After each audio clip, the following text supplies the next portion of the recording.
We asked our guest writers to react to the Israel-Hamas hostage deal announced this week.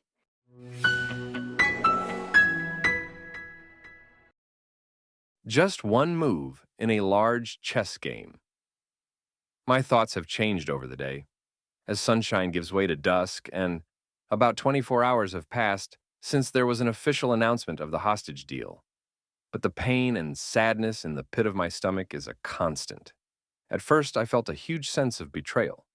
There's so much risk to those hostages not included in the first stage of the deal, and because it is viewed as a victory by Hamas and their supporters, providing an incentive for them to nab more of us, there may be increased risk to Israelis and Jews everywhere in the world. I feel less safe. On the other hand, mental images of the hostages and the conditions under which they are being kept make me want to do anything to set them free.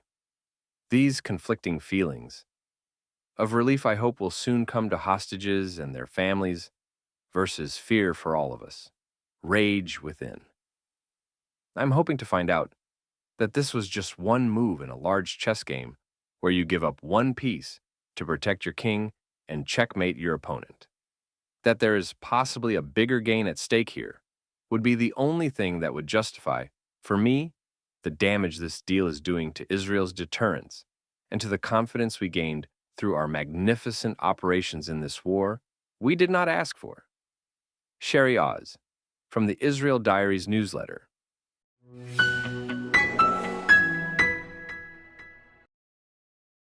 Human rights are dirt. I read the terms of the ceasefire to a friend who doesn't follow the news so closely. Hamas will release 3 hostages on the first day, then 4 more on day 7, I told her. Israel will free 30 prisoners for each civilian hostage and 50 for each female soldier. And finally, there will be an influx of aid to Gaza. That's crazy, she said as she wrinkled her nose. What kind of person would even think something like that up? That's my view, exactly. This agreement makes it painfully obvious that we live in a world in which human rights are dirt. Innocent people should not be kidnapped from a music festival and held captive in tunnels for barter. But that is exactly what world governments have allowed Hamas to do and are, in fact, now even praising. Humanitarian aid must always be available to innocent people in need and should not be connected to this agreement. Photos of mobs of jubilant Gazan residents celebrating and firing guns into the air, declaring the war a resounding political, military, and propaganda victory, further expose how the outrageous charge of genocide was cynically weaponized as yet another tool of war. Whether or not this agreement proves to have been in Israel's short-term best interests, the only real path to peace will be an arrangement designed to ensure the political and economic rights of every citizen, regardless of politics. Peace will come when human rights are seen as sacred obligations that must be fulfilled, not cheap slogans we can use to smear our enemies or ammunition for lawfare. Unfortunately, we are nowhere near that right now. Shlomo Levin from the What's Going On newsletter.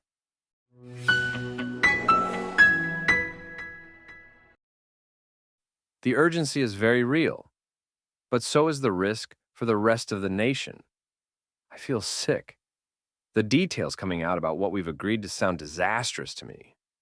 First of all, it's not a hostage release deal, it's a terrorist release deal, which we've agreed to so that we can save some of our hostages. We don't know how many of those who will be released are alive, how many dead. We do know that many more are left behind, and there is no assurance of them ever being released. We do know that the families of the hostages left behind feel the double betrayal of our own country, turning our backs on them as if their lives don't matter. We all want the hostages home, all of them, the living and the dead. We all can understand and empathize with the families who want their loved ones saved, who are urging to save those that can be saved now. Because every moment in captivity with rapists and murderers is life-threatening and mind-twisting, and we do not know what will be in the next moment. The urgency is very real. But so is the risk for the rest of the nation. Releasing murderers means that other Jews will be murdered. The only difference is that we know the names and stories of the hostages, and we don't know the names of the yet-to-be murdered. Releasing terrorists who attempted murder and did not succeed is no better than releasing murderers with blood on their hands. It's just incentive for them to try harder next time. And they will. Past terrorist release deals have taught us that. And what about the soldiers who died to secure Gaza, so that the Israelis living in proximity to Gaza can go back to their homes and live in safety? Do the lives sacrificed mean nothing? What about all the injured soldiers? What did they fight for? And how will people return to their homes knowing Hamas is still strong in Gaza and incentivized to attack again? On top of all that, all the Jew haters around the world are watching. And what do they learn from this? That it pays to take hostages. That the way to keep Israel from winning wars is to steal babies and old people from their beds. I feel sick, horrified, and afraid for the future. All that being said, when I have doubted Prime Minister Benjamin Netanyahu in the past, I've discovered later that he had very good reasons for making the decisions that seemed insane at the time. There is a lot we don't know and many pieces to balance in this dangerous chess game. All I can do is hope that by the grace of God and intelligent choices will pull us out of what looks like a horrific disaster. Forest Rain from the Inspiration from Zion newsletter.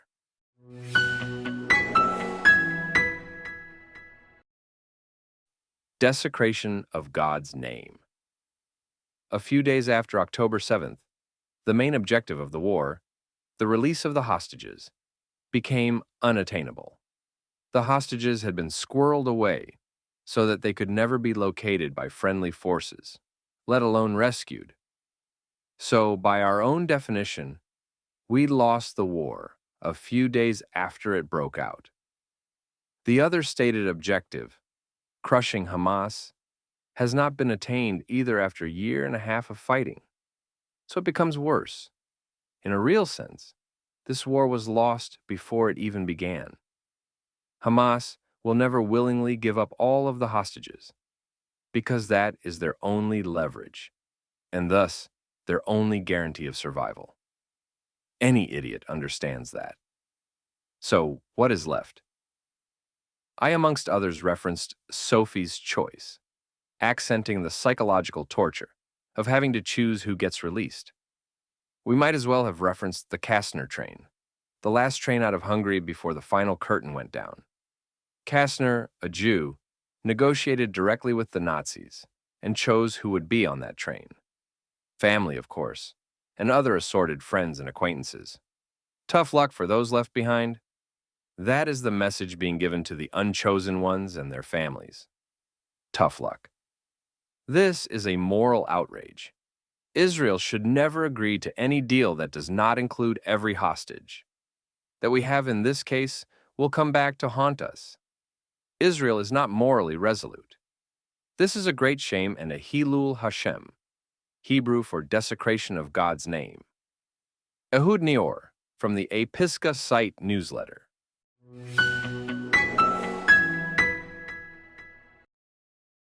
One final game of psychological torture for Jews worldwide. I'm on multiple listservs and WhatsApp groups of Jews who have been exiled from their workplace or are organizing on multiple fronts to counter anti-Semitism in the West. The Jews in these groups have been living with the dual horror of processing the attacks on October 7th, sometimes traveling to Israel to bear witness to the destroyed kibbutzim, volunteer at IDF bases or farms with no workers, or attending shivas or funerals, waking each day and remembering there are Jews suffering the unthinkable, in tunnels in Gaza tortured, while simultaneously watching friends and co-workers cheer Jewish death. What I know from these groups is that Jews have many opinions about the ceasefire deal.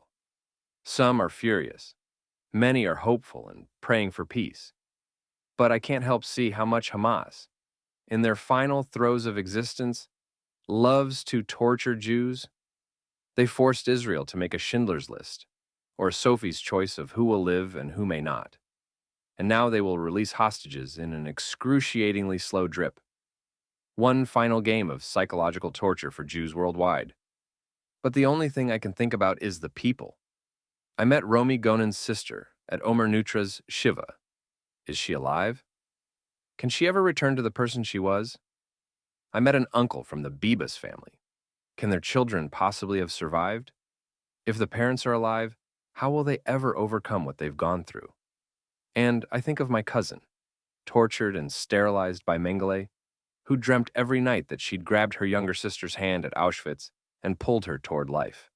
She was never the same, my grandmother told me. When I met her in Israel 50 years later, she still had the same dream. Every night. The ceasefire deal raises the ultimate Jewish question. When will the world have had its fill of Jewish death? When will we stop living in fear just for being Jews? When will the world agree and say enough? Hannah Ravit Shank from the Bearing Witness newsletter.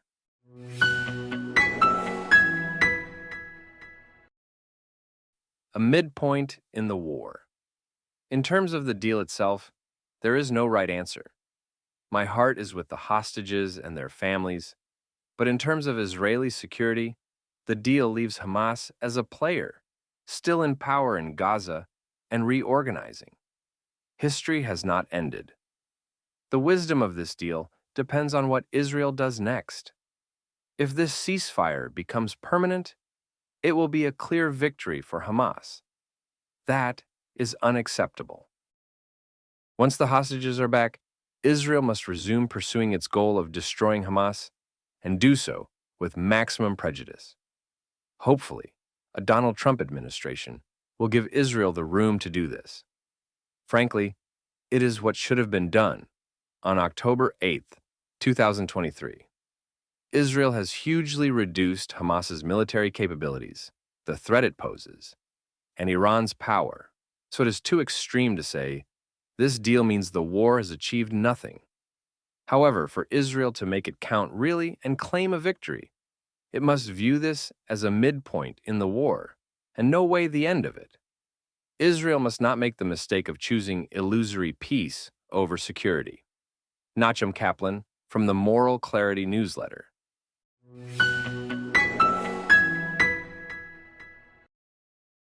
Total victory was always an empty slogan.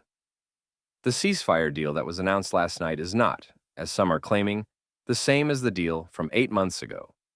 Crucially, as Jack Corey wrote in Haaretz, quote, Hamas backed down from its demand for a total end to the war and a total Israeli withdrawal from Gaza at the time of signing.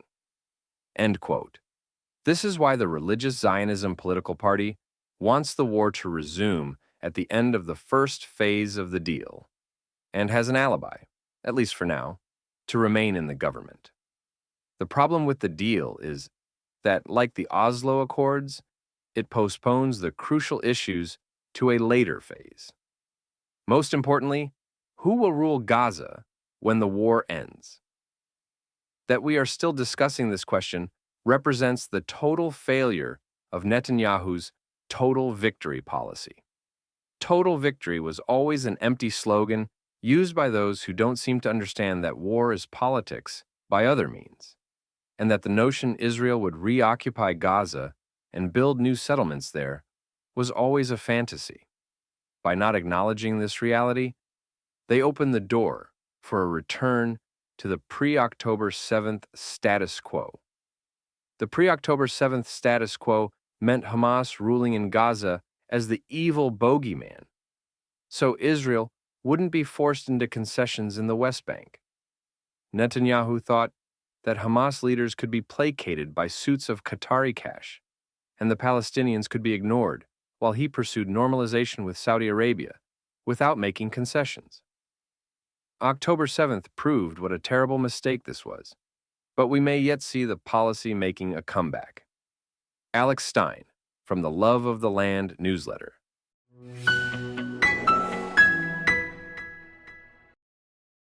A Trumpian publicity stunt.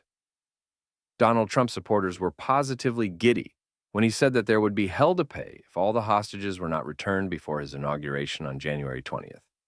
They understandably assumed that Trump meant there would be hell to pay for Hamas. But in fact, Hamas did not budge a millimeter, and Trump never threatened them. He threatened Netanyahu. His envoy to the Middle East, Stephen Witkoff, not a diplomat, but a real estate developer, very snugly in bed with Qatar, called from the country that bailed him out of a bad hotel purchase to the tune of $623 million, told the Israeli Prime Minister he would be visiting the following afternoon, and demanded an immediate meeting. He was told that Bibi could meet with him that evening, as soon as the Jewish Sabbath was over. According to reports, Witkoff responded in salty language that the Sabbath was of no interest to him. Translation: Witkoff told Netanyahu, "I don't give a fuck about Shabbat. You'd better be there in the afternoon."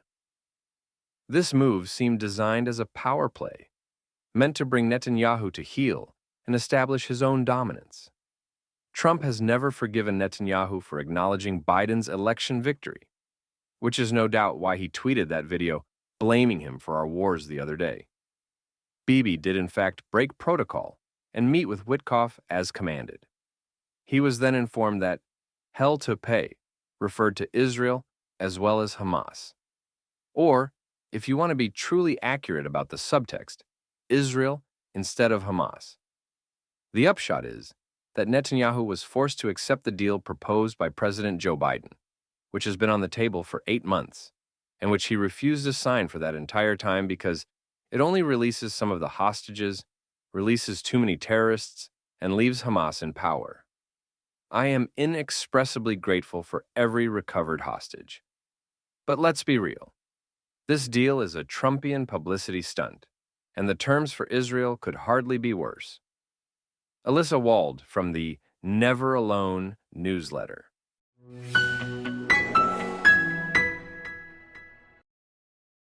A huge, inevitable error. It was meant to be the war to end all wars. The slaughter in the trenches was immense, with 9 million souls having lost their lives over the course of the war. Never again was the motto. Never again was the policy. The League of Nations was birthed on the utopian ideal of world peace, and the Western powers felt likewise. They vowed to do all in their power to prevent another lost generation. They sought to prevent ever more young men from losing their lives in the flower of their youth. But alas, it was not to be. Germany was sold the Ludendorff lie, that they had been stabbed in the back, that they had never been defeated, that the Social Democrats had sold them down the river. Upon armistice, the still militaristic German mindset remained, and it led slowly but surely to greater terror ahead. Today, Hamas stands vanquished, their forces mowed down, their leadership in an early grave, their allies diminished beyond measure. Destruction has been wrought on an enormous scale, and innocents have been sacrificed on the pyre of their leaders' fanaticism. Yet from the depths of hell, they still claim victory. They claim to be undefeated. They claim to have been stabbed in the back by the Saudis and Emiratis and their Arab brothers. Like Ludendorff before them, they will sell falsehoods to their people and continued militancy.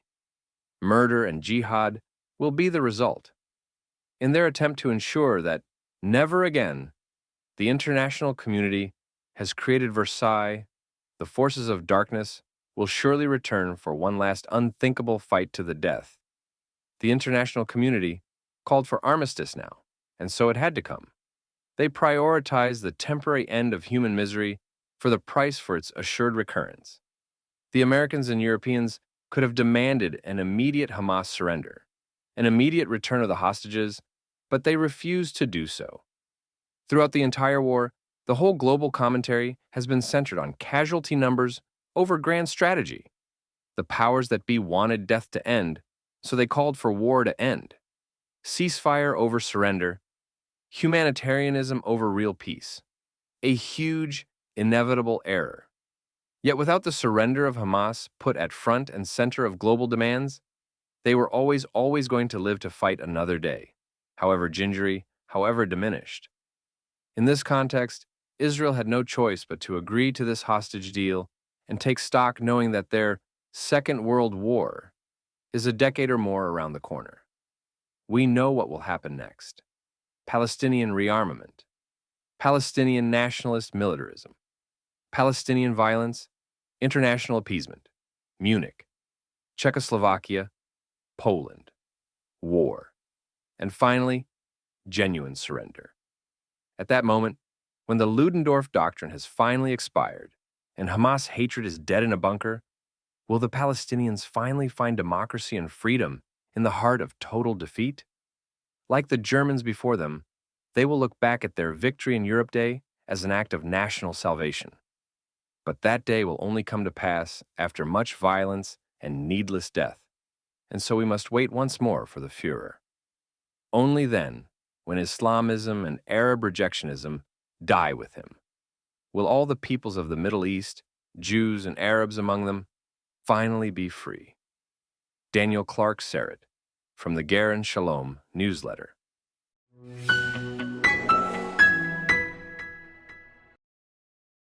I feel sick, I feel tired, and I feel hopeful. I have no thoughts on this ceasefire agreement, only feelings. I feel that the hostages need to come home, and I feel that they needed to come home about 450 days ago. I feel that the world, and whatever remains of the international community, abandoned them long ago. And what is more, I feel that the world accepts the captivity of Jewish people as par for the course. I feel that the young men and women of the United States, who have continued to party and go to concerts since October 7th, see nothing in common between themselves and the young men and women who were kidnapped at the Nova Music Festival. I feel that that demonstrates a fundamental truth about their worldview. Jews don't count. I feel that everyone and their mother knows that making this deal with Hamas is not a solution, but rather a pause between this war and the next.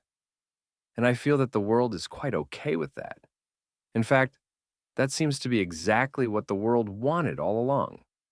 I feel torn between my Jewish heart, which tells me that one innocent life is worth as much as the entire world, and my American mind, which tells me that anything short of complete and total victory will only incentivize future violence and hostage-taking. I feel that this war and its ignominious end will be remembered by future generations the same way that the Franco-Prussian War is remembered today, as the prologue to the coming conflagration. And I feel that the leaders of today will be remembered as Wilsons and Chamberlains. By tomorrow, I feel sick, I feel tired, and I feel hopeful. I feel hopeful because I am a Jewish educator, and if you could see what is happening in our classrooms, you would feel hopeful too. Because all around the world, young Jews are waking up from the dreams of their parents and finding ways to build something new. I feel hopeful because I am a religious fool who believes that God can do anything at any time for anyone. I feel angry that the world is so tolerant of anti-Jewish violence, and I feel that the only possible future for the Jewish people is one that is truly independent of the world and its pressures. I feel ready to capture the flag and carry the torch of the Jewish tradition from one generation to the next, as my ancestors have done since the dawn of time. And I feel Jewish and proud and unapologetic. Ted Goldstein from the Zionist Voice newsletter.